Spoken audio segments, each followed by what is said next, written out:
I wanna be the best in the game, invest in my name. Check no restraints, I'm obsessed with the pain. I ingest, I retain, assess and I change. Possessed by the thought I'll be free one day from society's restraints. Money, clout and fame, mud, disease, a plague. We all love to hate, have to play the game, have to make a name. All our insecurities are on display. This is war with the enemy, think that it was meant to be. Living in a time where disease is on every screen. Hello and welcome listeners to another episode of Tactical Awareness. It's Season 1, Episode 15.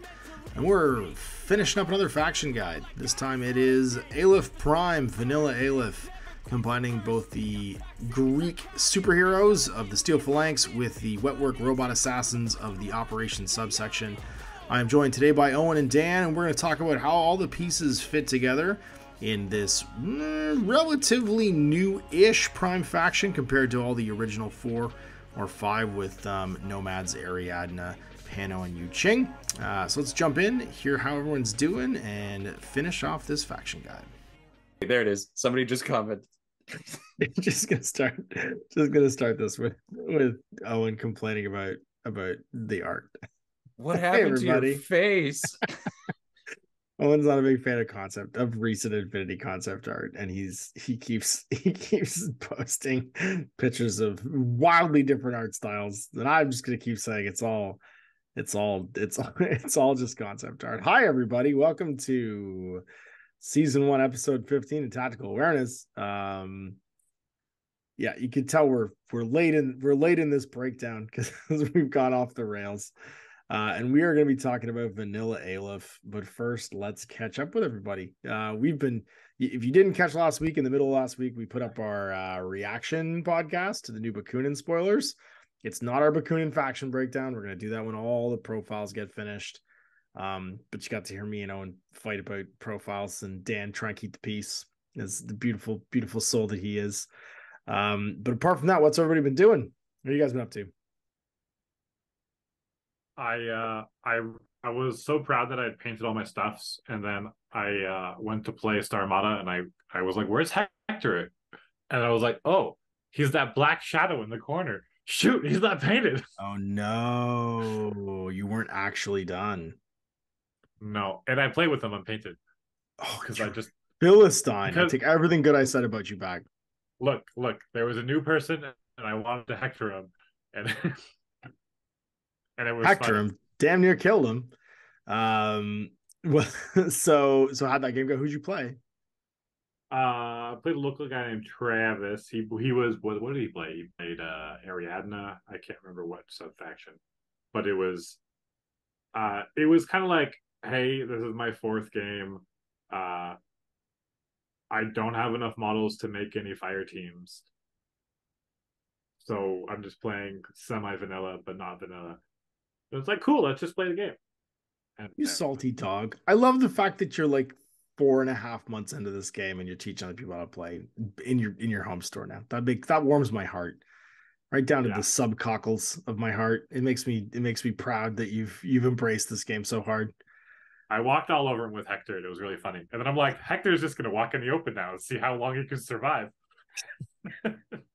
And he did. He's one for glory kills, style points. You're all style points that game. He got down to no wounding cap, and then Parvati's like, up you go.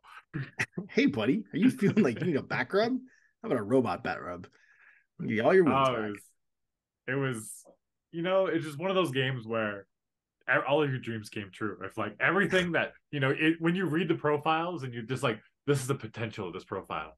And then it just happened. Why is it that only happens when it's completely cheapened by the fact that you're clubbing somebody new that has no idea what any of your stuff does? Look. It feels like that's when that takes place. It always comes together when it shouldn't, then you have to feel bad about it later on. It's because nothing ever should happen like that in Infinity. That's fair. It never does usually work out the first time. Yeah. What mission were you playing? I can't remember. Oh no, it was Frostbite. That's the heaters one, which is like a poor man's biotech for. Yeah, I like that mission actually. I turned on my heaters, I blew up his heaters, and then I laughed. You let the poors freeze to death in the dark, you fucking monster. That's terrible. These guys don't even have heated power armor. They're just that damn tough. So what about you, Owen? What were you doing Infinity wise? But wait, there's more to my story. Oh, there's more to your story. I'm so sorry, Dan. Keep going. It's okay. I forgive you. I mean, I'm just trying to save what little dignity you have talking about beating up someone in their 4th game of Infinity. So keep going. Well, here Tell comes us more the about your redemption. crapulence. Okay, yeah. Then he played a 2nd game, but I was like, I'm not going to hang around for a full 2nd game. But then I coached him on his 2nd game, and I stuck around, and then I helped him beat, and he won his 1st game ever. Under my watch, under your gentle wing. I didn't tell him what to do. I gave him strong suggestions and gave him the evil eye when he was thinking the Socratic method. Stupid. Yeah, it was like, we could do this. I'm like, okay, just think about this. But what else could you do?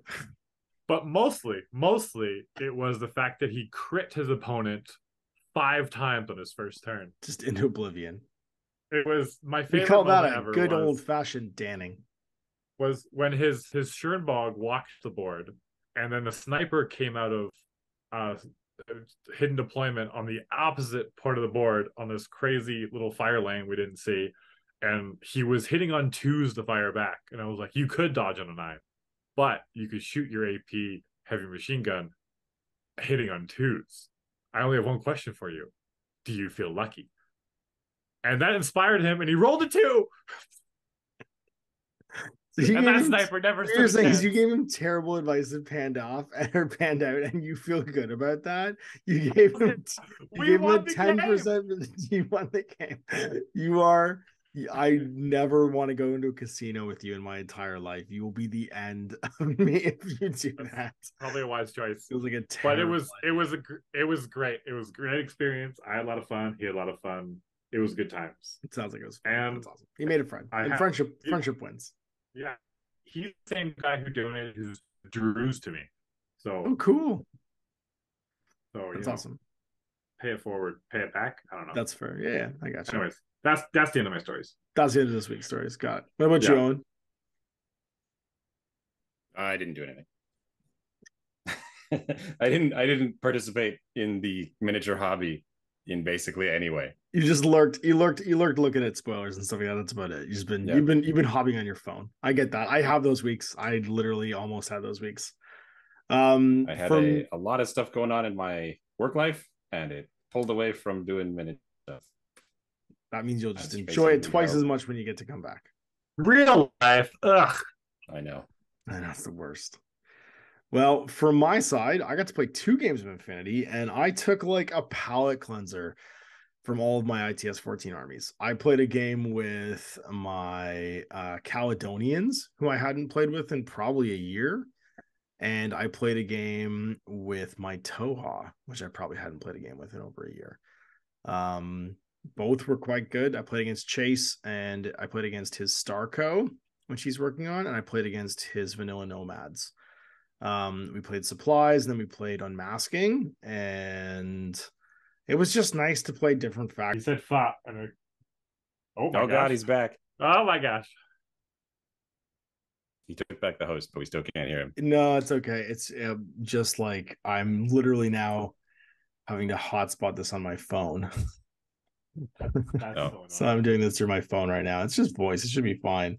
It's super weird. I don't know why everything's blowing up right now, but the connection is just super unstable. I've literally never had a problem with my internet connection. Yeah, it just keeps bailing out anymore.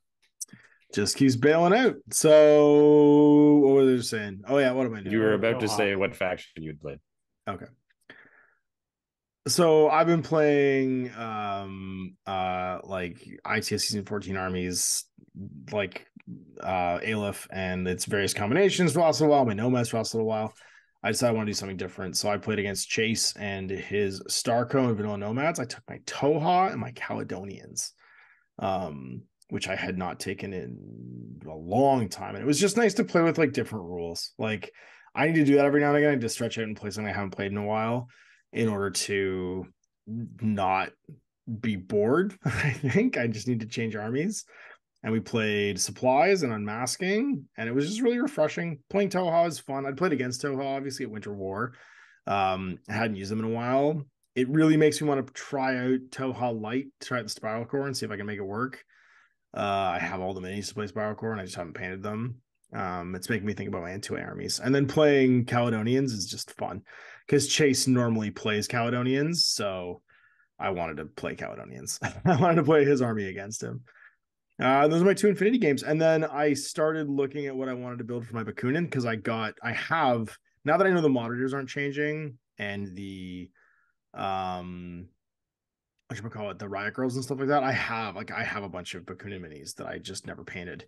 Assuming I have an actual the whole Bakunin faction, because I had all the Swaths and all the Moiras, because I did play it. That's right, yeah, because I gave you all that stuff when it first came out. I remember that, yeah. So you've got the whatchamacallit, is the bike bots in some other. I don't have any of the stuff that has been re-released. I have all the oldest stuff, because like, this was my, what faction do I want to start? I have $60 store credit. That's right, yeah. You don't have any Uberfall commandos, I don't think, do you? I have none of the warbands. Yeah, I was always playing like commandos. I gave those to Mike. That's why Mike has those. Mike has all the Uberfall commandos and the Bakunin stuff, because I gave him that stuff for his nomads. I remember that. Yeah. Mine was a continuation to build on my Tunguska and big guys and the Swast and stuff. Yeah, that's right. Yeah.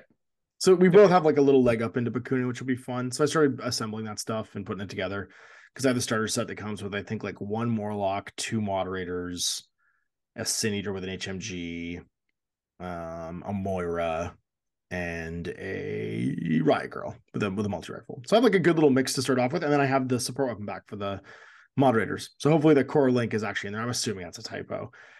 And I have the hacker. I'll have the HMG, the sniper, and the paramedic. I can't remember what the other one is. If there's another weapon, it's sniper, HMG. Maybe it's a rocket launcher or missile launcher. Probably a rocket launcher. In that profile. So I have those. I'm going to put them together and just get them. I'm going to get a leg up for when the army box comes in. I'll have all the cheap pieces to go with the cool new stuff we just got shown. And I should have, I mean, obviously, because of my vanilla nomads, I have all the remotes and stuff painted already. So I have all my remotes and my Vostoks and all that stuff to throw in. So I got a leg up on the nomad project, which should be fun. And I'm pretty pumped for it. I'm excited to paint something red again. That'll be my late stage nomads army for ITS14. Will be Bakunin probably. I know, and I can play it probably very differently on either sides of the country. Read worse. Yeah, you worse. Yeah, maybe. We'll see how it goes. So let's get into it then. Let's jump into Vanilla Aleph. Now this is going to be both a short and long conversation. Short because we have been through all the profiles now. So if you haven't listened to part 1 on OSSS, the Operations Subsection, part 2 on Steel Phalanx, you'll want to listen to those for the individual unit breakdowns, because pretty much everything is available from those breakdowns here. There's a few models that aren't, like, for instance, Pandora. It doesn't exist outside of Steel Phalanx. I think all the OSSS stuff is in here, but a couple of like the individual profiles are, like the Lieutenant Shukra is not in here. So you might have variations of profiles that aren't available in Vanilla Aleph, and we'll make some notes of that. But for the most part, like, what we say about those things is going to be the same. And what we're going to talk about today is how they fit into this faction versus other places. There are a few named characters that we'll talk about real briefly. And we'll start off by talking about the fire team chart, because you can have 2 duos here. And the duos are actually fairly powerful. Like, they're not just a standard vanilla duo list where it's like you can have all the bounty hunters fight together, which is still there. So you can have bounty hunters Miranda and a motorized bounty hunter fight. No Sforza because he's not in here. But you also can have duos of Yadus, Akmon, Dactyls, Shakti, and Asuras. And Asuras are great. Like, Asuras are still fantastic. And being able to have like someone hang out with an Asura, like an NCO, like Shakti, or a Yadu, because you can take an Yadu HMG NCO and have it like hang out with her, is pretty great. To have like a Asura super hacker hang out with an HMG that then gives her the range bands she can't cover, is an interesting fire team choice. So we'll go through the profiles that we'll do them in the same order, usual light infantry through to the end, and talk about the things that weren't in some of the other factions. But mostly what's going to change is your AVAs and stuff like that. Like the Divas go to AVA 4. You get Sophatex at AVA 2. Net rods are 3 now instead of 2, which is cool. So you get 3 net rods in vanilla. Posthumans are the exact same. Your Dactyls are 2. Although they can duo, right? So you can have them stuck with other things. Akmon's still a character, so you get 1. Andromeda's in here for 1. The Danavis Hackers, you get 2 still, so you can have that sweet burst +1 burst Oblivion. That's one of those upgrades we were talking about last in the bonus episode. The Shukra loses all of its lieutenant options, but you still have the chain of commands. Apsaris you only get 1 of, so you can still get the Rem Driver profile or the Killer Hacker profile, but you can actually get Rem Racers now too, because you're playing whatchamacallit, vanilla. The Thyreos is in here because you get all steel flank stuff. You can have 2 of them. I still don't know why you would. The Trish is in here with Parvati. And those are all your light infantry options. Now, other things you couldn't get before, you can have Monstruckers. You get 1. Monstruckers we've talked about before. They're a 4/4 move, CC 16, BS 11, Fizz 12, Whip 13, Arm 1, BTS 0, irregular. There's a 12-point SMG chain rifle drop bears profile, and then a 17-point boarding shotgun, EM grenades, adhesive launcher, or rifle light shotgun, acrolite cannon decharges. This is a great profile because of Engineer Clang Plus Deactivator Gizmo Kit. When you can't afford an expensive engineer, the 12-point ones, like a 13-point post-human. Yeah, like a 13 who is just objectively better than him. Yes. And also you get other post-humans. Well, here's the thing. I like drop bears. I still think there's an argument for this model. If you're not going to take post-humans, to get the drop bears. If you want to have an engineer, it's still Whip 13 engineer. It's still cheap. And you have some point defense with drop bears. So I don't know. It has an argument for it. And you're not bringing a Sovitek. If you're or Parvati, right? Like, well, Sovitek is like a special against I guess Parvati is the same boat as the Sovitek, now that I think about it. Parvati's just better. She's just a Whip 18 engineer with 2 wounds to bring back. She has 2 wins instead of no winning cap. She's 6 more points or 7 more points than a Sovitek and does everything better. They're a different league than the Monstrucker, though. Because I think the post-human is the only competition against the Monstrucker. That's right, yeah. If you're not taking a post-human, then the Monstrucker, I think, has some legs. And has the defensive deck of the drop bears, which is kind of neat. Do you think the Marut is worth taking in vanilla? Let's talk about it. Yes, I do. But let's get through the rest of the new things. So just because that's a good reason to bring the Monstrucker. For sure. Yeah. But if you're gonna bring a Marut, then the Monstrucker, I think, is your choice. If you're gonna bring the Marut, actually, I think you take the post-humans. I'll say that now, because you're going to have a low model count and the post-human will allow you to stand in more than one place.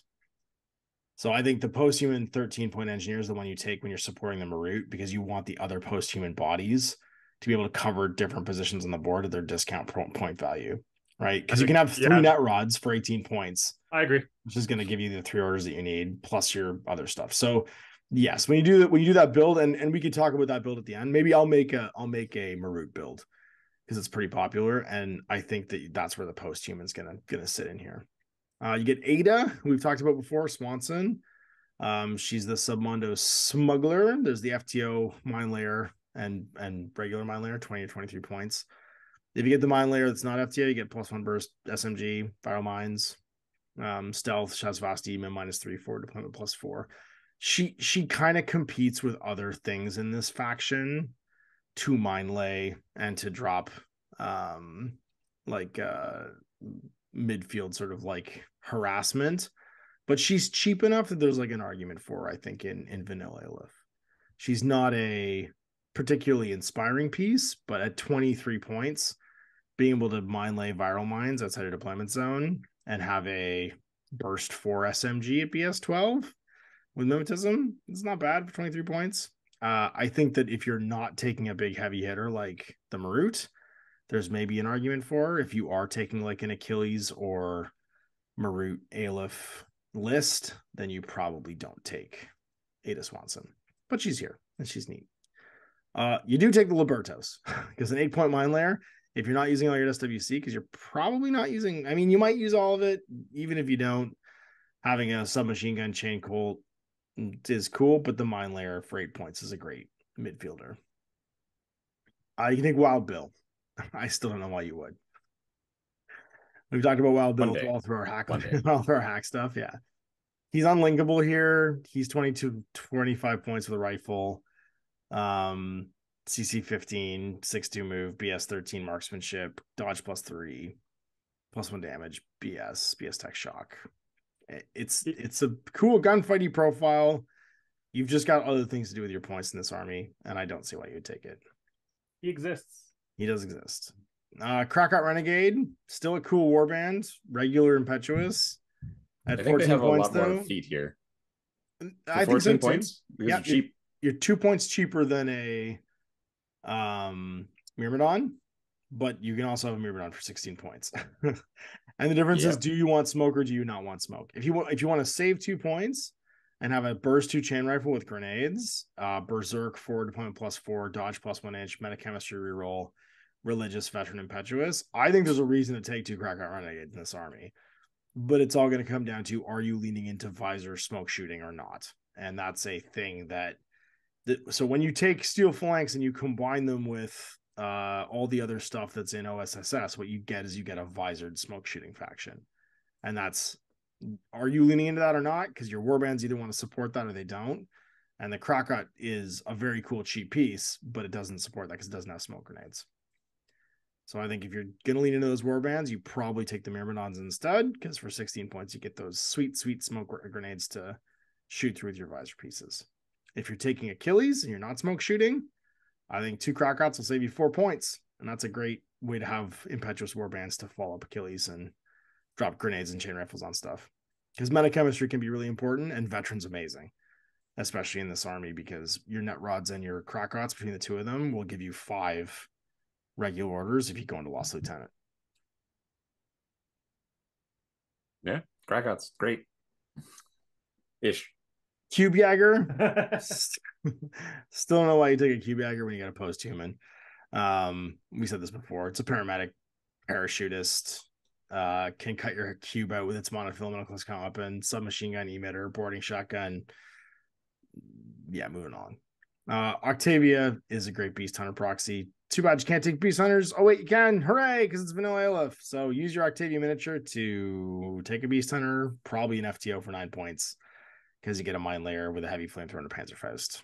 And CC attack +2 damage, natural born warrior, mimetism -3, stealth, super jump, terrain total, religious troop. We all realize that Beast Hunters are great and agreed that Beast Hunters are great. So for 9 points, when you're looking to take a 99-point tag, or a 75-point Achilles, who's basically a 75-point tag that's size 2, then finding lots of cool cheap piece trading pieces like this are very handy. And between the Beast Hunter and the Liberto, you're going to see some reasons to take this, I think, in Vanilla Aleph. Don't underestimate the 15.1 if you have other Mind Layer, because then it can really throw people off. Which one? The 15 point? They're both 15 points. Do you mean the TAC bow or the 9.1? Look, not the 9.1. Just either of them. I like the Panzerfaust one probably better than the TAC bow, but the TAC bow is kind of neat. No, it's not. You never take TAC bow. Okay, so just the Panzerfaust one is what you're saying. I mean, the TAC bow is an unlimited ARODA shot versus, and they're Fizz 13, so it's basically BS 13 versus the Panzerfaust's. It's way better. Go ahead, make the case. Make the case for TAC bows. I'm not. I'm just saying. Yeah, that's what I thought.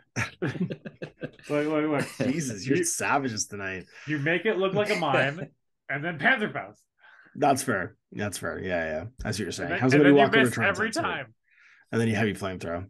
Well, you pretend. What you could do is pretend it's a mine with another Mind Layer, and then not Mind Layer with that guy, and then have someone come over to try and like censor it, and then just heavy flamethrow them. And be I've done that. I did that. Have you really? Yeah. Clever boy. He didn't censor, but he came up to like, I'm gonna get rid of this scout shooter or whatever. Yeah. And he moved up, and I'm like, what's your mind gonna do? I'm like, it's gonna idle. And he was like, oh.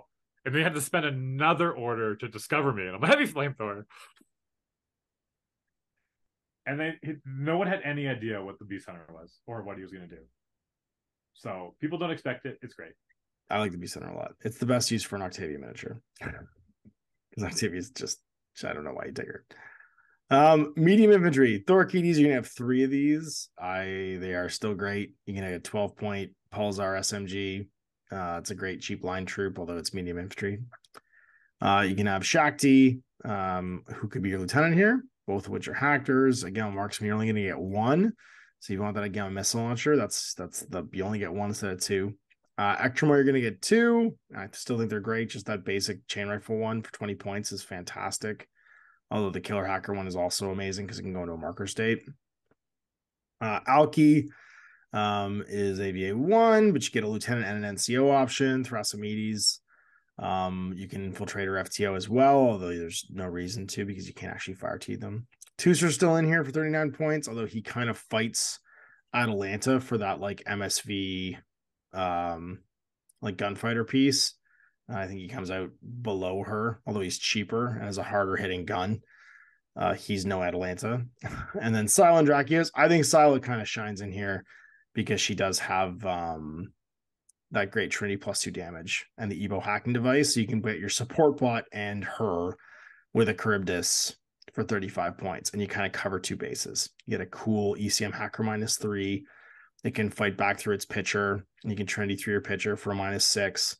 She's a great killer piece.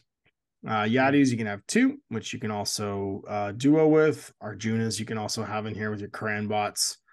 And you get a single one, and then you get John Hawkwood, who is a mercenary officer who could be your chain of command for 45 points.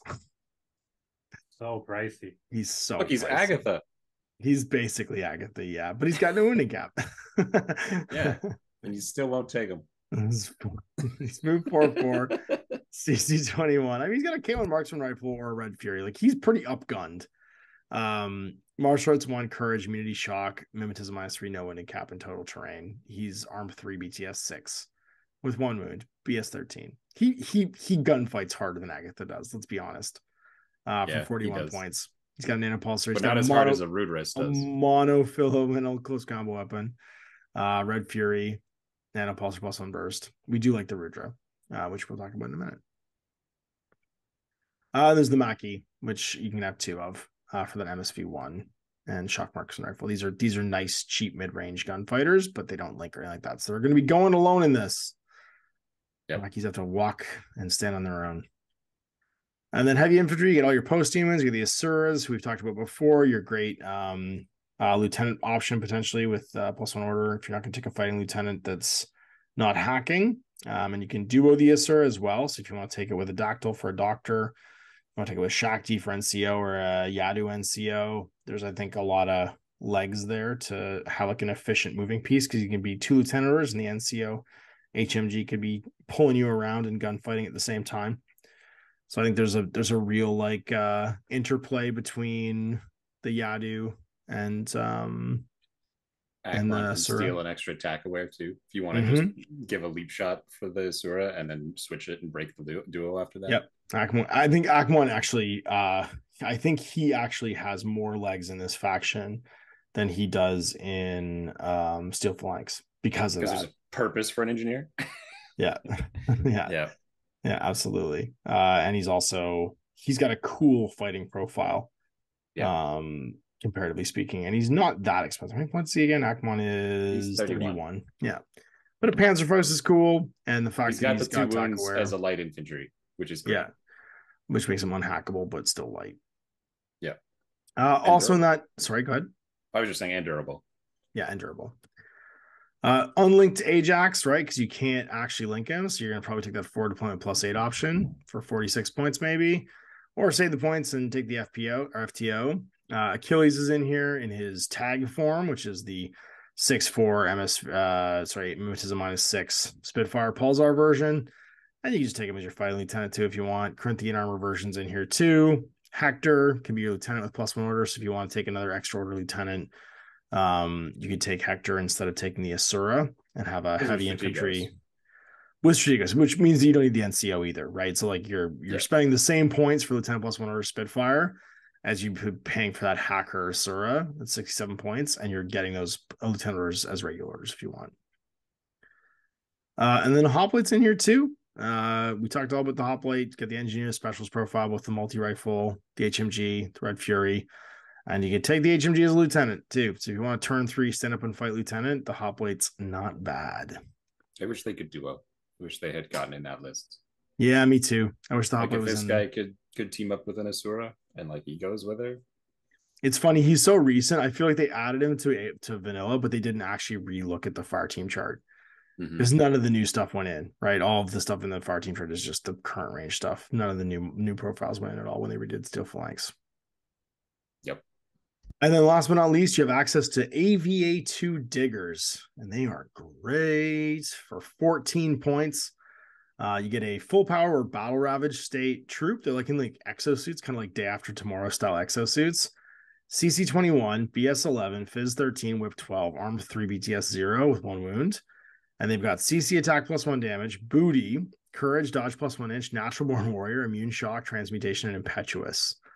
And they transform, they lose a point of armor, and they lose a point of BS. I think that's it. Keep everything else. I kind of hate that this model exists, actually. Why? As we've now hit the 3rd base faction, why bring a crackot compared to this guy? There's an argument against forward deployment. Right? Forward deployment's a reason. Veterans a reason. Right? Is that better than 2 wounds? Is it better than I guess they both have the +1 burst? Yeah, they both have +1 burst, chain rifles. Booty roll is incredibly relevant. Metachemistry reroll is also relevant though, and berserk. You're never gonna pull an HMG out of metachemistry. Yeah, I guess. You're never gonna pull Mim 6. You're not gonna pull total immunity. I mean, but why not take all 4? Like, I mean, but that even goes even further points, though, right? For 56 points, you have 6 wounds with the guys. Yeah. With all kinds of random chart stuff. And they're great. I have found it hard to build like vanilla lists that don't include diggers. Yeah. Because of just how because there's 7 points of wound, right? Oh yeah. Like I agree. And like, I'm usually and they're all 4 or 2 orders because they're all impetuous if you want them to be as well. Right. Like my brain usually says like if you can get an order for 10.5 points or 10.5, that's kind of the number that I'm always trying to shoot for. Yeah. And like these guys are way below that. I don't know. It's not really a thing with Steel Phalanx or Aleph or in general. It's purely this profile I find is like it's ubiquitous across the vanilla factions right now. Right. And yet no one takes them. Well, it's because there's no model. And so people proxy them. So it's doubly bad because they're super viable, but you have to proxy. So you have to fight your inner, do I want to be that guy or not? Right. Like that's, I think, the real limiter on these rather than any like army building argument against them. Anyway, that's just the thing. Someone said they were in Spiral Core for a while and they took them out because they were too strong. I mean, if they're in Spiral Core, they'd be way too strong. They were in they were in all of the vanilla factions because they were part of the Operation Tag Raid model offer, and they want all the stuff I think that was in the model offers for those to be viable in the game, because it's all the infantry models that are in Tag Raid I think are supposed to be diggers. Like they're all characters too, but yeah, they're great. They're so good. They're really good for what they do. No notes. I agree about them. Yeah. I agree. No notes. They're fantastic. Why not have all of them? Yeah, you might as well just get 2 models that are your diggers. Doesn't matter what faction you play. Just pick up 2. Just pick up 2 and play with them because they're pretty tremendous. I think they're pretty great. Even if they do nothing but sit in the corner facing the board edges. Cool. These are 2 orders that my opponent is not going to take away from me. That's true. Yeah. 2 orders you're not getting back. And sometimes they might just freak out and kill you. Because they can do that too. Most times they're just going to freak out and kill you. Like when they turn into a motorcycle. Because that's super a climbing plus super doing motorcycle. Sometimes no, they just 8-4. Just 8-4. They don't have climbing plus, they just booty. They just zoom. Away they go. Here's my double chain rifle. Oh, you ARO with yours? Well, I have 2 wounds. You're not anyway. Wrong. We do love them. They are a hard to ignore miniature. And have a very good stat line for 14 points. You can't go wrong. The little bright flight shotgun's cool for 18 points, but grenades when you're fizz good and chain rifles. Yeah, you know what your job is. Your job's to fight up close. Yeah. Your job's to fight up close. I'm painting a couple of old Sedition Wars minis that look perfect for them to go into my Corridor so I can play with them all the time. I think they're fantastic. Here we are talking about Aleph. They should be in your Hackaslam. I mean, Corregidor. I mean, Ariadne. Oh, sorry, I meant Druze. Did I say Pano? All right. So then into tags, we have the Marut. You can only have one Marut. You can get two in OSS. So double Marut. We talked about that. I do think the Marut has a home here. And the reason for that obviously is because you're smashing together Steel Phalanx with OSSS, you have access to smoke. Right. So you have access to being able to smoke shoot. We talked about it a little bit earlier. But that means that you're actually, I think, getting your points worth of that 95 or 99 point Marut. I don't think I'd take the lieutenant personally, because if you have a Marut army, it's going to be a target. It's going to be a thing that your opponent either avoids or fights. And I don't think if you take a Marut, you have really the ability to take a chain of command. The chain of commands are all really expensive in this faction. They're 26 points, I think, base. So I think you don't take it and you take someone more backline with grenades, like a Machaon, and you take the 95 point one that goes in and smoke shoots corners and keeps fighting. Are there any good NCO 24? Pardon? I was going to say you can get chain of command for 24. Minor difference. It's 24, not 26. Okay, gotcha. Oh, maybe the lieutenant option. I'm thinking it was 26. There are two of them. One has a shotgun, one has guns. The 26 right. Is the guns. Got it. Minor point because I think you're still right, but yeah. It's worth. My question is: are there many NCOs that are worth taking in vanilla? Besides the Yadu, Strategos, so it doesn't matter if that's what you're thinking. No, like if you're not taking the Marut as. Oh, I see what you're saying. Well, your lieutenant is going to become more handy in this anyway because you're not going to have fire teams, right? So you're going to get to use it usually if you have a lieutenant that needs to do something. So you have Machion, you're going to throw like an Eclipse grenade maybe, or you're going to go doctor somebody and you'll just use it because your opponent's going to know who it is. So you're fairly assassination proof with most of your backline guys that can hide because they can just go behind an Eclipse grenade that can go into rooftop or whatever. Is your NCO choice if you're going to do that. If you're going to take one, yeah. Eudoris is he's a great hero solo piece, right? Yeah. He likes to duo to get rid of that impetuous, but he still has the Mim. Yeah. And then Agamemnon the Atreides, I think he's still great in this. I think he's just a discount Achilles, right? He's not quite as good as Achilles, but he's super tough. And for 62 points, you can't really go wrong. He's fast, 3 wounds, arm BTS 6, BS 6 or 14, sorry, and that AP. It's that remote presence. Mm-hmm. He's meat and potatoes, but he's real good at what he does exactly what it says in the tin. And in an army swimming in engineers potentially and cheap engineers at the same time, it's easy to keep him moving. Or really good engineers. Yeah. 15 and better. Or whip 18. Yeah. If you're gonna go with Parvati. And then we got our trip hammers, which are the repurposed industrial tag. Basically, again, the 58.1 is just a Shakush or a slightly cheaper Agamemnon.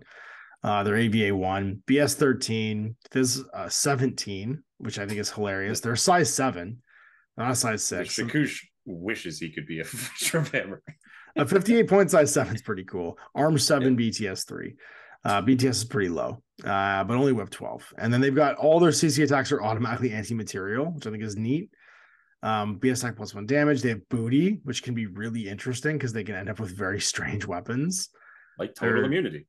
Or they can end up with total immunity. No, they don't get total immunity. Yes, tags total immunity. That's right. Instead of armor, they get total immunity. That's right. Yeah. I forgot. It's one or the other.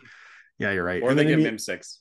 That's right. Mim 6. So I got a game with Mim 6 with the trip hammer. And then I got heavy flamethrower from a camo token, and then I burned to death. That's funny.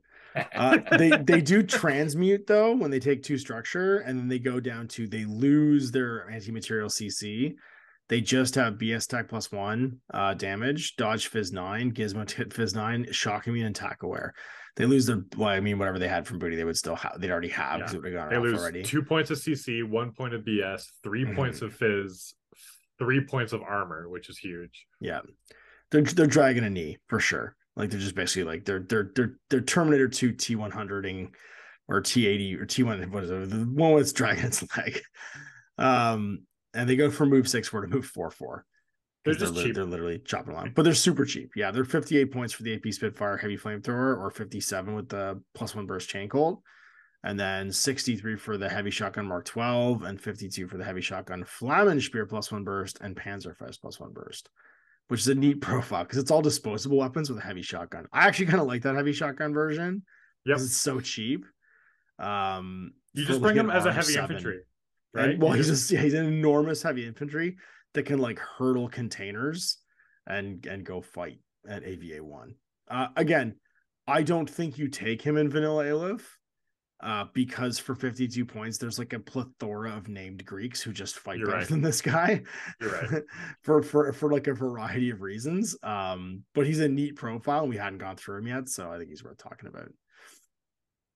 You've got your Dazius, which is your various like infiltration -6 hackers, your Nagas, which is the same but -3 instead. And Dart as your skirmisher options. Obviously, the Nagas are AVA2 along with the Dazius, and then Dart's a character, so it's only one. And then the post-human options that can also do this. And then finally, your warbands. You get your Myrmidons, which are the heroes you need when you want to bring smoke grenades, because for 16 points, Chain Rifle Nanopulse or Smoke Grenade is there to do all the visor shooting you want. You've got Myrmidon Officer, so you could get Chain of Command that way, but it's 34 points opposed to the Shukra. But he's also a smoke thrower, right? He has some uses by himself as well. I like does. You have to take the. I do too, but you have to take the one that's not Eclipse if you want to smoke shoot, right? So you have to take the one that's the Eclipse grenade usually. Yeah. Right, because one's Eclipse and one's smokes. You got to take the right one. You could take it as lieutenant option as well. Macaon, I think, is still a great lieutenant option for all the same reasons that he's a great lieutenant option in Steel Phalanx, because he's a doctor, so he can lay on a ceiling and support and still be doing something. He has Eclipse grenades if you need Eclipse. Still fights, right? Does everything a Myrmidon officer does. Phoenix everything Agatha does, but he's also Nobleman Captain. Oh my god, stop making fun of Agatha. Jesus. After our bonus episode, Owen is just livid, absolutely livid about Agatha and convinced she can never work. Which I think is hilarious. And let me go to the bat about double hacker tags, but I'm gonna never step up for Agatha. I'm just a doctor. No. Fair enough. We have Eudoros, who again is a cool solo piece for 42 points. With his 2 structure and his -6, and then Pensthalea, who's a great warband bike rider. And that's all the profiles.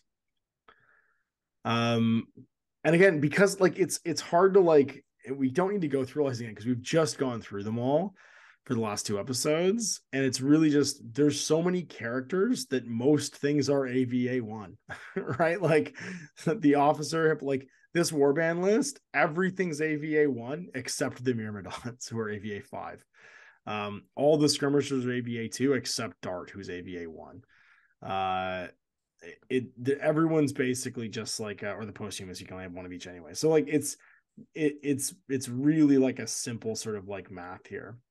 Now the remotes are a bit different. You can have your Garuda attack bots, so you can have your 2 jump bots. The Daleth is 2, the Dakinis are only 3, but you can't link them, so you're just, if you want to support one, great. The Zayans are 3, the Samek is 2, the Lameds are 2, the Probots are 2. The Rudras is 1 with your awesome K1 weapons. And then that's it. So you're 2 of everything basically except the Rudras. So your fighting bot, you only get 1 of. And the Garudis can even be 2 as well. But it's only 3 for the Dakinis versus AVA total. So 3, I think, key bonuses here. 1, the Greek characters can combine with the OSS characters. So you have the ability to have, like, if you want, you can just take a list of 10 30-ish point guys, or 6 30-ish point guys, and then enough other bodies to bring it up to a full 15 orders. I just did the math. You can have for a grand total of 18 plus 14 plus 16, 30, 58 points. You can have 7 orders. So 7 regular orders for 58 points. And that's no mercenaries. That's 3 net rods, 2 Lameds, 2 probots.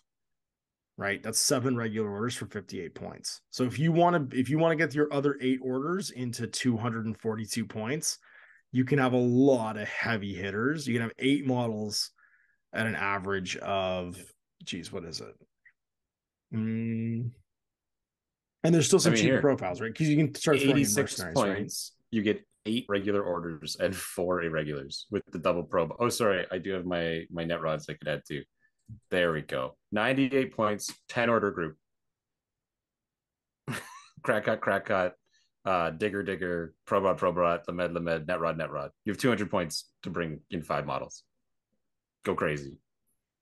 Yeah, what I'm saying is you have this like core base layer in vanilla of very cheap regular orders that don't require a lot of work. So that is so 50 points is 7 orders. That's right. So for 250 points, you get to fill in 8 bodies. So 250 divided by 8, you can spend an average of 31 points per model.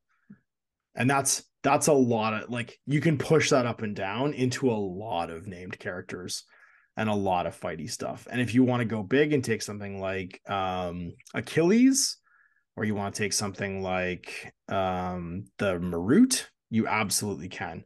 And then you just pat it back down the other way with the other characters to take, I don't know, let's just say 2 smoke throwing whatchamacallits, Myrmidons.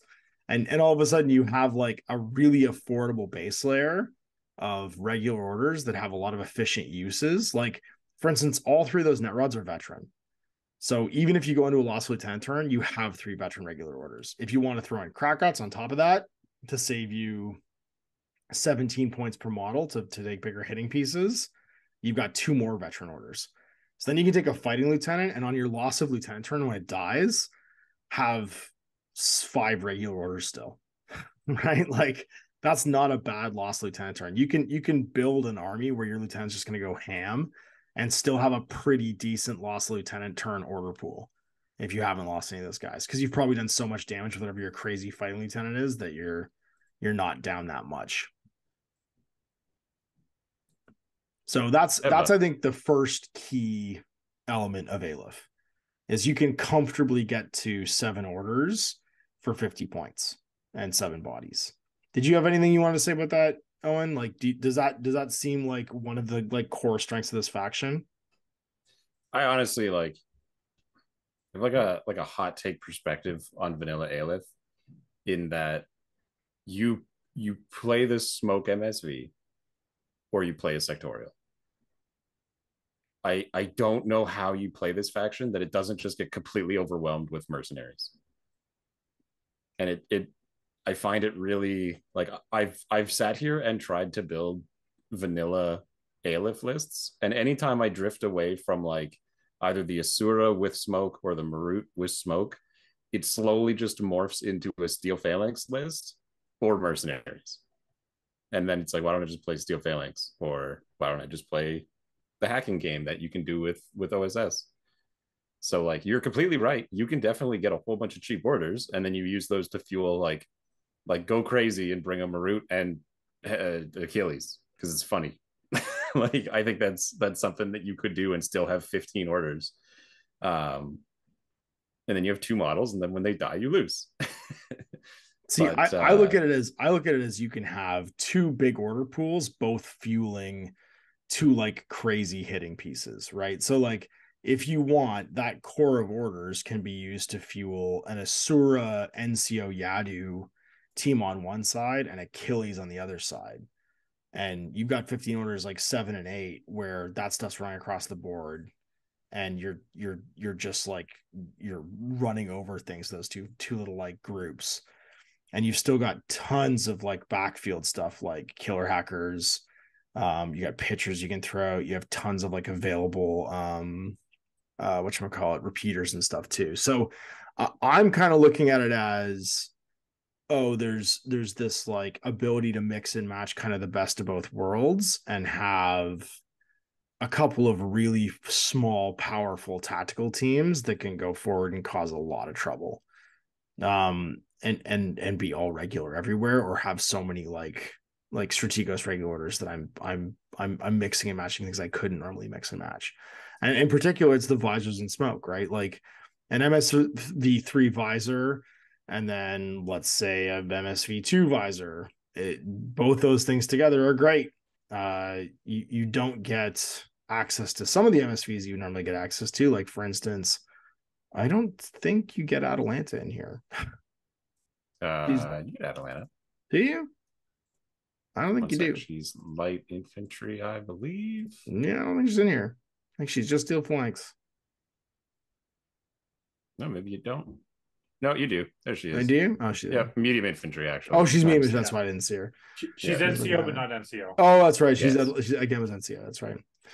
She's a Gemma's NCO. Not everyone's. Her name's so weird sometimes.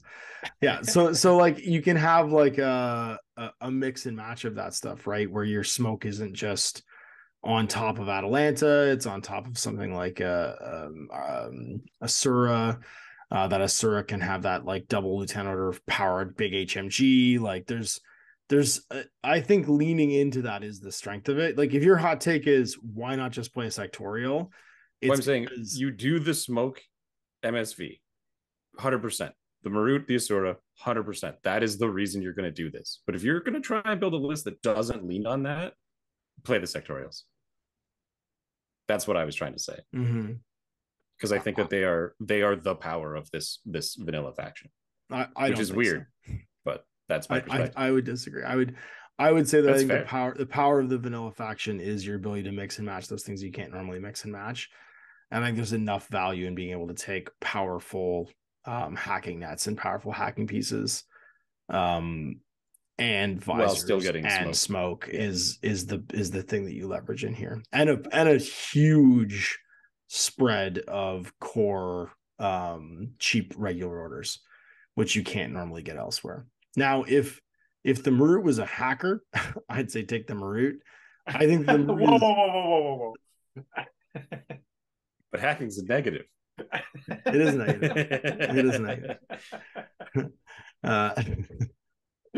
No, I think the Marut is neat. I think the Marut's probably not worth as much in OSSS as it is here because you had access to the smoke. So I think you're right. I think if you're going to make two lists, then make one of your lists a Marut list and then make the other list that 99 points spread across a couple different fighters, like taking Achilles and taking an Asura.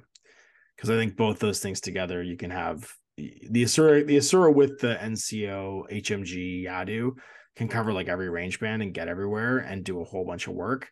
And then Achilles is Achilles. You just get to run across the board with Achilles and go fight until you're dead and do a whole bunch of damage. And even in this one, if you're going to take Achilles, you might want to take cheaper Achilles. You might want to take discount Achilles because you're just going to try and fight him until he's dead. Yeah. No, I like save the points and take Corinthian armor, take the AP Spitfire, take him as lieutenant, and just run him across the boards and save yourself 9 points and get an extra order. I posted a list in the Patreon chat for those that are patrons, and it takes that idea and goes all the way to the bank.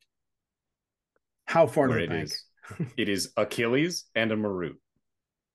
And then there are other people there. How many orders did you get to, though? That's the question. 15.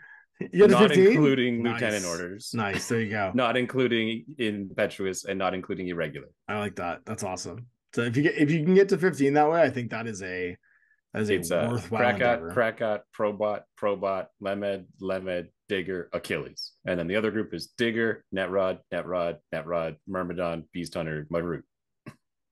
Oh, I like it. That's Myrmidon, cast smoke, Marut, shoot. Oh, do you not have MSV? Achilles, go. Like, that's it. That's the whole go list. Get him, big A.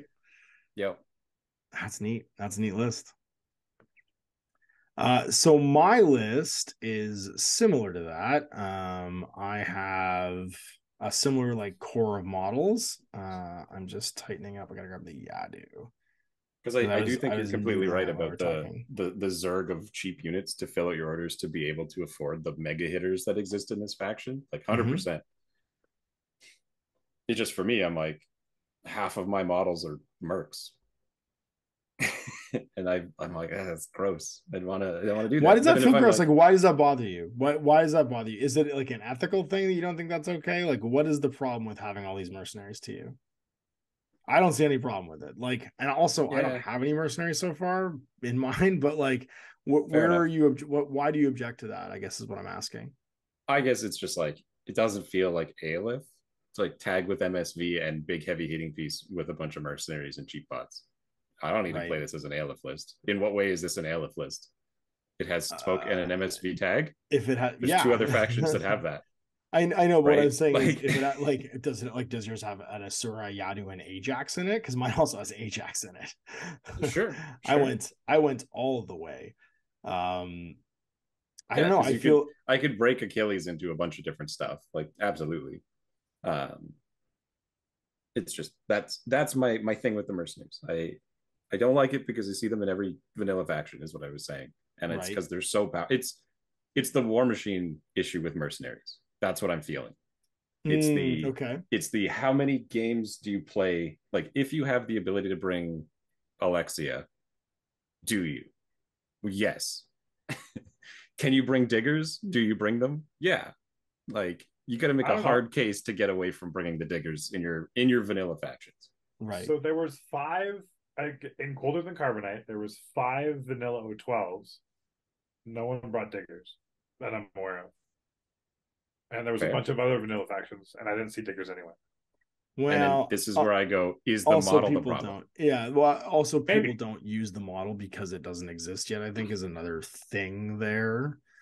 Like, if a $35 2-pack of 2 diggers came out, do you think you'd see them show up a lot more?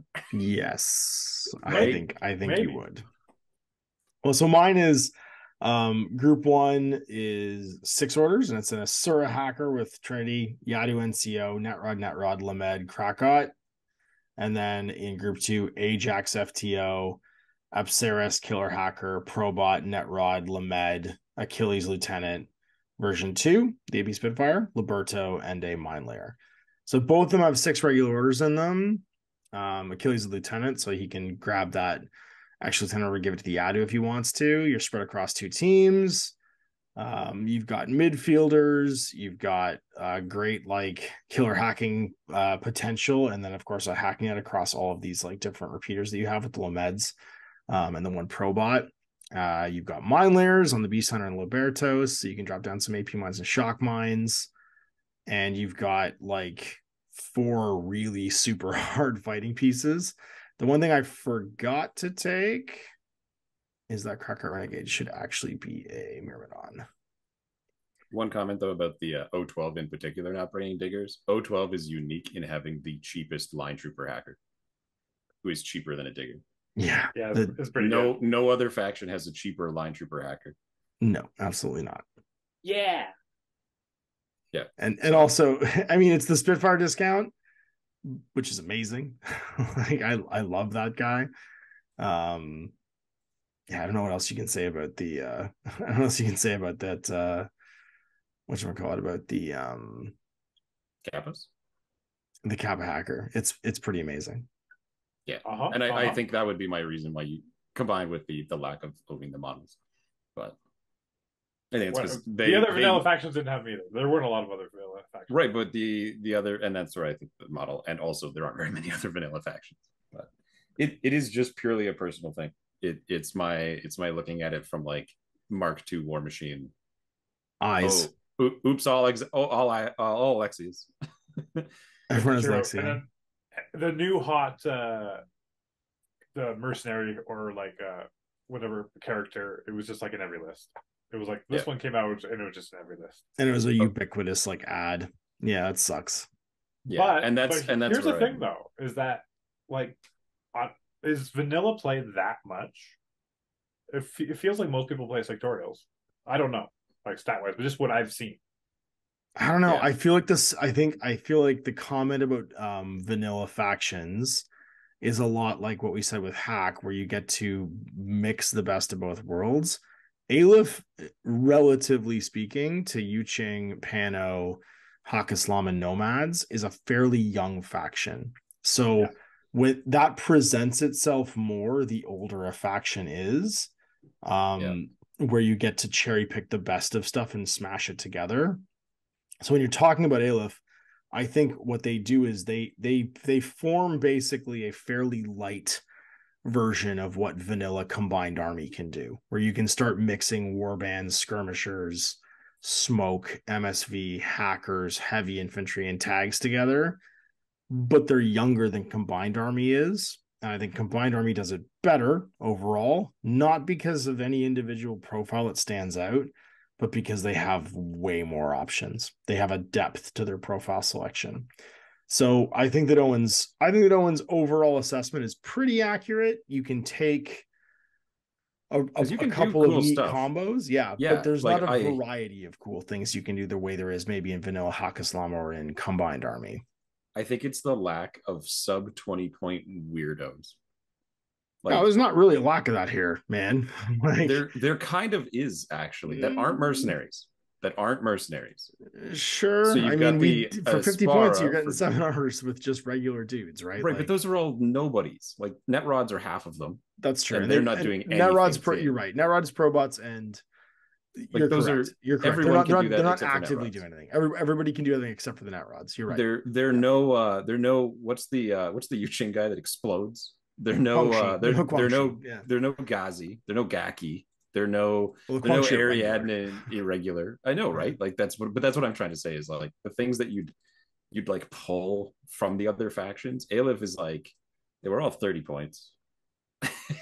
Yeah, we have the ability to bring all these cheap orders, but they're nothing orders. Like these are sit there and hope. But the argument is that those nothing orders are allowing you to buy incredibly powerful gunfighters, midfielders, and button pushers. 100%. Right. And that's the idea. So I think you're right in what you're saying is that a selection of your army is effectively null. It doesn't do anything. Right. At best, it can fire a flash pulse and slow buddy down. At worst, it's a hunted order that if you clump them all together, something with a chain rifle is just going to end them. If the drop trooper makes it in, it's bad news bears for everybody back. You need some place to hide them. Like the net rods in particular need to get either good fizz checks or just spots on your deployment edge that you can just put them where no one's going to show up. Or you went first and you're crazy hitters that you can afford because of that, just punch them in the face so hard that they can't recover from it. Yeah, they're too busy picking their teeth. But they're too busy picking their teeth up. Exactly.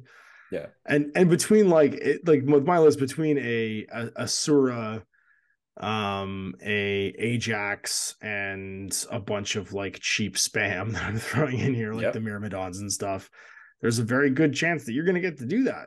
And you're going to get to go fight and happily like, standing on half the board. There's no Sonic Butt. I don't know. I think Sonic Butt gets kind of hosed by the Asura because it just sees it and then goes, I shoot you. Let's go. I know you love Sonic Butt. I know you love him. Don't deserve. He's the hero that nobody deserves. Yeah, I guess that's my big challenge with it. I think there's definitely cool lists that you can make, but I think all of them are floating around the gimmick of combining the very good MSV hitting pieces with smoke that they didn't get when in OSS. And then for Steel Phalanx, it's, hey, look, we actually can hack people. And also here's my really good killing piece. And I'm going to just give him my smoke grenade. Like, I'm here too. Thanks for coming. Like that's how I view vanilla Aleph in a nutshell. Like I'm going to go around try and find more list combos, but like, well, they're going to start exactly like you said. They're going to be that 60 points of schlubs. Yeah, I mean, mine's not all schlubs. Like it's an Asura hacker, Ajax FTO, double net rod, Lamed, Myrmidon, Probot in one team, and then Abceris killer hacker with the pitcher. Netrod, Lamed, Achilles version 2, AP Spitfire Lieutenant, a Gale Marksman, multi-marksman rifle, Liberto, Beast Hunter, Probot. So it's 15 bodies. You have like full 5.5 hitting pieces. Yeah. Like and serious hitting pieces that you they're all great with. Smoke. Yep. You get 2 visors to take advantage of that smoke so that a Gale Marksman and the Asura can both take advantage of it. You've got Ajax and Achilles who can just walk across the board and pummel something to death if they want to, and just literally rip its arms and legs off. Yeah, like it's a whole lot of like spread out orders, a lot of bodies, a lot of hacking, a lot of midfield mine laying, a lot of like starting camo for the Liberto and the Beast Hunter if you want as well. It's not nothing. So I think that that's your when What you're do you trying. think, Dan? Yeah. Okay. Go on, Dan. Yeah. I don't want to have him doing all the talking. What do you think? What do I think? Well, I have a lot of mercenaries. In some Aleph. So I got Hector because I just want to explore Hector more. And I got a hoplite with a heavy machine gun. I got Penthesilea. Penthesilea. That one. Penthesilea. That's what I said. And then we got 2 diggers and a Krakot. We got Ada Swanson FTO.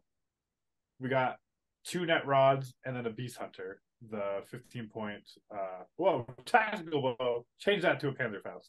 Okay. You almost screwed up there. Oh my gosh. So that's my first thing. So that's 9 regular orders, 1 irregular order. And then I have a net rod, Parvati with a U-bot, a flash pulse bot, and then a duo of motorized bounty hunters. And you're so into that. I love that you're so into that duo. Until it stops working, you know? Until it stops working. You're gonna ride into the sunset with those two. Just wait. high-fiving and chain we'll need another everything. bite though, because my Penthesilea is proxied as one of my motorized bounty hunters right now. Let Roadbot do it. Let Roadbot become the bounty hunter. Why? Dog the Roadbot. So it's kind of like motorized bounty hunters get to fly around in suicide, and then we have Hector in the hoplite that are kind of, and we have a lot of suiciders. I'm using 1.5 swig. So the hoplite and Hector have to do a lot of work here. Mine's only 3. But then Parvati's there to kind of get it back up. And yeah, I mean, we have a lot of cheap nothing orders. I don't know if it'll work, but I want to try it. This is a oops all mercenaries list. That's what happens when you're in vanilla. And that's the same thing that happened in 012, honestly. Is I took a lot of mercenaries. It worked out. That's true. You did take a lot of mercenaries, stuff. Yeah. You take that strong in-faction stuff, and then you take the strong out-of-faction stuff. That works well. And you kind of just get to it's kind of like pick your poison with. I don't have any of the MSV smoke stuff at all. I don't have any hackers, which maybe is a mistake because I have a decent amount of heavy infantry. But it's just kind of like, yeah, I don't know. So who's strictly an Aleph model, like Hector included, in your list? Penny, Hector, Hoplite, Penthesilea. That's what I said. Parvati is right. kind That's of. What you said. Parvati is kind of, yeah. And then the net rods. And the net rods, right? Yeah. And then everything else is. So you're like mercenary fun, like 4 models away from being any faction. Correct. I have 2. I mean, net rods are because net rods are only that. I only have 2 mercenaries and 4 anybody models in the pro bots. Look, I'm playing what I know. Okay. It's like 6 of my 15 models aren't just Aleph. I actually had Ajax in there, but then I realized it didn't really have any specialists. Sorry, say 6 of your 15 are Aleph, or are not Aleph. Are not Aleph. There's 2, okay. And like there's 4 remotes and 2 mercenaries in mine. Right. But I mean, I think that's like a hot take discussion for like a whole other podcast. Because when we get done this, we should talk about what we're gonna do next, as far as just like taking a break from doing faction guides and talking about hot takes thing. And I think like the robot wars is definitely one of them. The fact that like repeater bots, the baggage bots, and I mean, if you have like a net rod equivalent, are just way too common in every list. Like that padding to 15. And the same thing you just said. I think there's a good conversation about some of these ubiquitous Digger, Liberto, Beast Hunter profiles that just seem to be too common. Like everyone's taking them once they start taking them. I think there's some hot take discussions we should have about that kind of stuff. Yeah, that I mean, I'm going back and I'm double checking the list that we made for vanilla Hawk Islam, and unfortunately, we all just spammed the hell out of it. But spam the hell out of what? pick a single profile in Hack Islam that you like, and that's the one that each of us spammed in our own way. Yeah. Well, it's funny though. I think of all of the factions, oh man, and this is like a whole other discussion, so we shouldn't get too far into it. But I think Hawk Islam is the most mercenary resistant because their profiles all sit in that cheap range, and they have tons of like really inexpensive, this might come back high with kit. a vengeance in Pano. It's definitely going to come back with a vengeance in Pano. But ironically, outside of, I think, vanilla Pano, you don't get a lot of mercenaries. They don't hire them. They're proud. Yeah, because I'm looking at like your O12 list, and it's like 1, 2, 3, 4, 5 models or mercs even. Like, I don't know. Yep. I think you're definitely right that that's a conversation worth having at another time. Like, that would be something to go into. But as far as Aleph is concerned, and like my perspective on vanilla Aleph, do the smoke combo, use the fact that you get the tons of net rods and the cheap guys, and hope that you're not playing against someone who also has MSV. Because if they have MSV and a link, you're going to lose. That's my perspective on it. Unless like the dice really go your way, because they're going to counter all of your shenanigans. Well, possibly Eclipse. If you're building an Eclipse, like I think if you take one model of Eclipse and one model of Smoke, then you can resist it to some degree. Yeah, exactly. Yeah, but I'm thinking of that Morat Link team with the Spitfire and the sniper. Yeah, I got fire team, which just drives. And you're like, I'm gonna go after you with my Marud and Smoke, and he's like, ha, blah blah blah blah. You're just a Squallow today. Yeah, and you're a Squallow against my better Squallow. You're Squallow against my Burst 4 DA multi sniper rifle. Get wrecked. Yeah. So that's just in the back of my mind, and I know, Dan, you don't have that as like a touch point, but so here's the thing: is that I think my opinion is spam those mercenaries because they're awesome, and anytime I can take them in any faction, I'm going to take them probably. But that's like my experience. But I don't see anyone else doing that at all, and maybe it's just the local club, but I didn't see that in the tournament. I didn't see it anywhere. And so, I mean, it sounds it's because the models aren't available. Dan, I think it's purely because of the fact that you can't buy them. The other thing about all these mercenaries is that these were all exclusives at some point. Yeah, right? Like that Liberto, he's barely available. I think you can maybe still get the Liberto, but the Beast Hunter Renegades, they're like 4 editions ago. Yeah, there's like a character one from Defiance you can get. That's about it. Like they were Ada Swanson, in the same boat. Armand, like they're one of those like Armand with the pistol sells for a whole bunch of money on eBay and stuff. Yeah.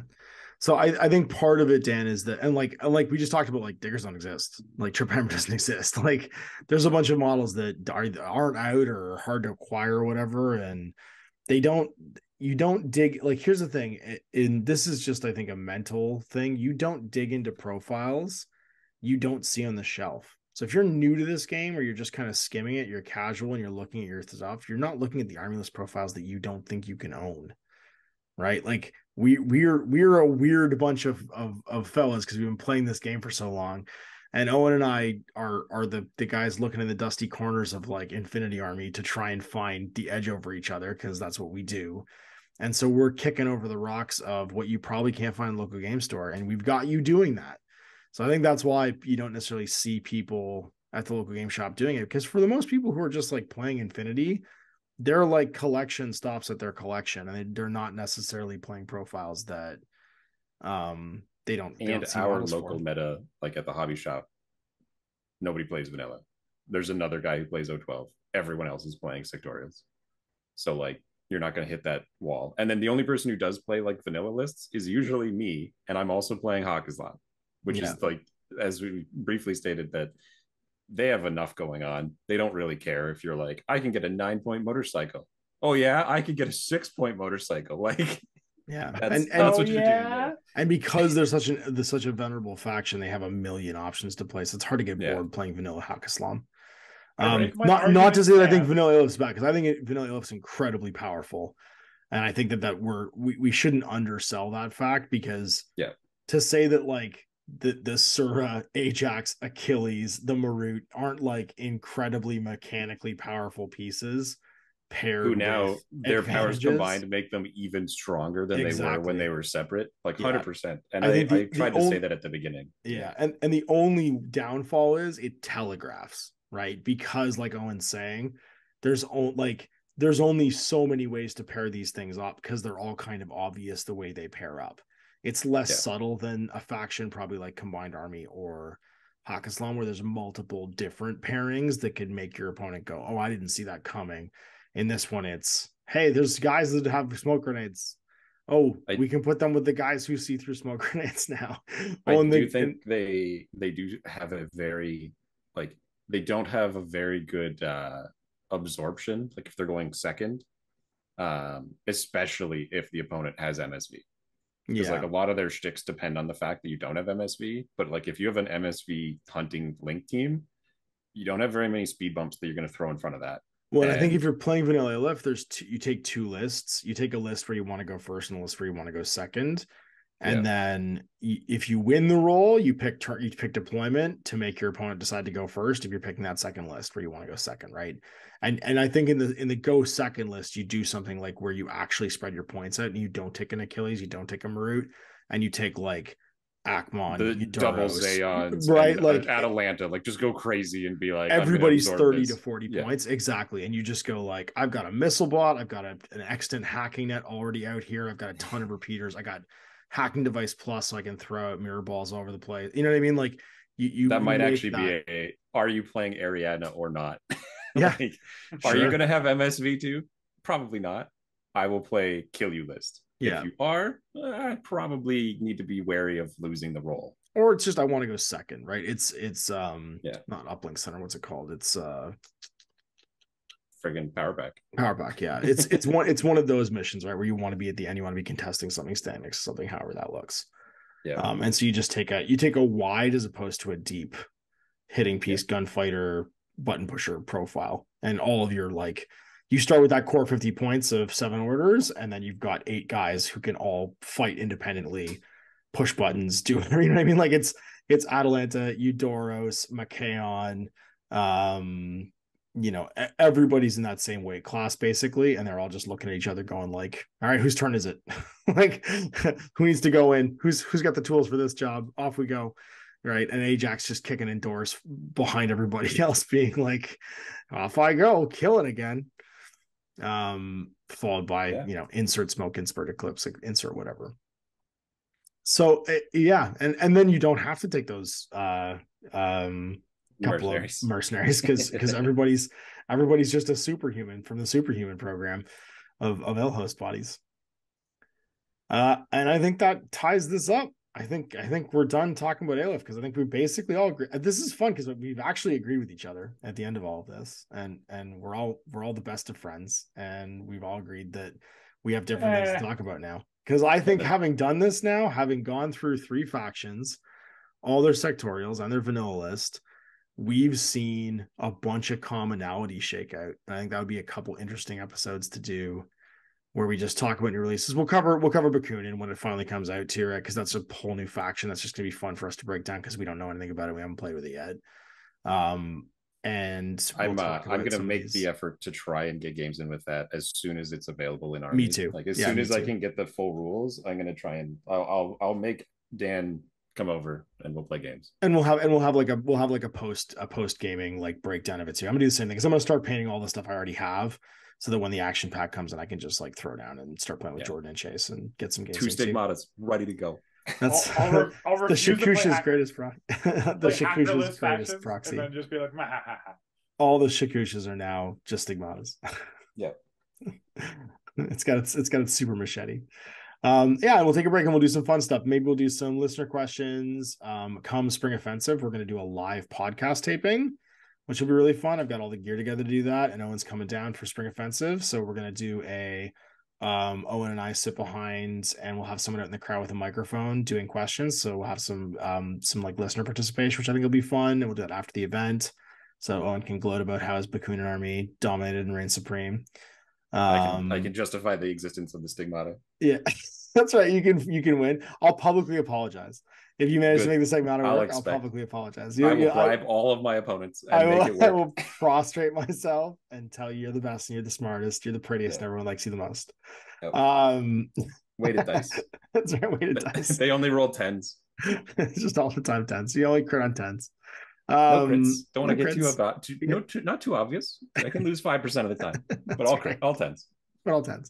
Occasionally it'll be all crits. Yeah, and then we'll do some like fun stuff episodes, because I feel like we can take a break from doing all these breakdowns and we'll come back. I think we should go until at least the summer. We'll do Bakunin obviously in between then, and we can cover whatever the new faction stuff is that CB does, and then maybe we'll get back to faction guides right before the new ITS, when we start picking what our factions are going to be for the upcoming ITS, when we actually settle on what armies we want to do for the new season. I like it. Yeah, me too. All right. Well, thanks for listening, guys. Thanks to our patrons who make all this possible.